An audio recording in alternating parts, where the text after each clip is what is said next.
ماجرا یہ ہے کہ حضرت بکر بن عبداللہ فرماتے ہیں کہ پچھلی قوموں میں ایک بہت سرکش غیر مسلم اور ظالم بادشاہ تھا. وہ اللہ پاک کی نافرمانی میں حد سے بڑا ہوا تھا. ایک مرتبہ ایک جنگ میں بادشاہ کو گرفتار کر لیا گیا. اب اتنا ظالم تھا کہ جنہوں نے گرفتار کیا تھا انہوں نے کہا اب اس ظالم بادشاہ کو تو تڑپا تڑپا کے مارنا ہے. طے یہ پایا کہ اس کو ایسا کرو کہ تانبے کی ایک دیگ میں ڈالتے ہیں اور اس کو اونچی جگہ پر لٹکاتے ہیں اور نیچے آگ جلاتے ہیں تاکہ یہ جل بھون کر مر جائے. ایسے ہی کیا گیا. تانبے کی دیگ بنائی گئی, نیچے آگ لگا دی گئی. اب آہستہ آہستہ جو ہے وہ دیگ گرم ہوئی. بادشاہ کی حالت خراب. پوری دیگ گرم ہو جائے تو جسم جھلسنے لگا.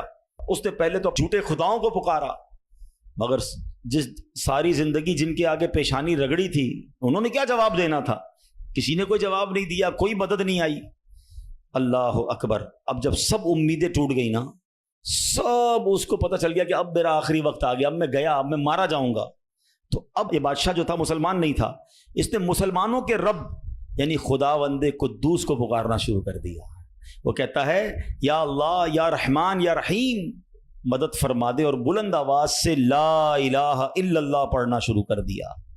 اب بادشاہ نے اس مشکل گھڑی میں اللہ سے توبہ بھی کی کہ اللہ مجھے معاف کر دے اور بس مجھے بچا لے, اب میں تیری عبادت کروں گا, اب تک جو کیا مجھے معاف کر دے. بلند آواز سے لا الہ الا اللہ. اس دیگ میں بیٹھا ہوا ہے, نیچے آگ لگی ہوئی ہے.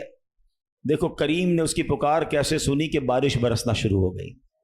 جیسے بارش برسی تو وہ آگ بجھ گئی, تو وہ گرمی تو آلموسٹ ختم ہو گئی.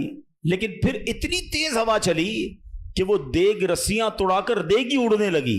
اچھا وہ بادشاہ لا الہ الا اللہ لا الہ الا اللہ کی آوازیں بلند کر رہا ہے اور دیگ اڑ رہی ہے. اب دیگ اڑتے اڑتے اڑتے غیر مسلم قوم کا جو قبیلہ تھا وہاں جا کے گر گئی. اب جب وہاں گئی تو لوگ حیران کہ یہ کیسی دیگ ہے جو اڑتے ہوئے آ رہی ہے, اور اس میں ایک بندہ بیٹھا ہوا ہے وہ لا الہ الا اللہ لا الہ الا اللہ پڑھ رہا ہے.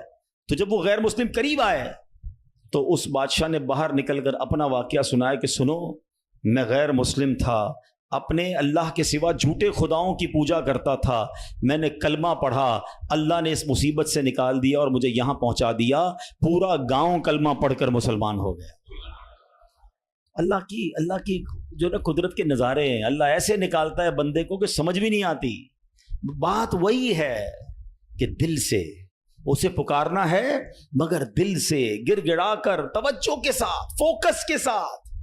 پھر دیکھو آپ کی مشکلیں کیسے ٹل جاتی ہیں.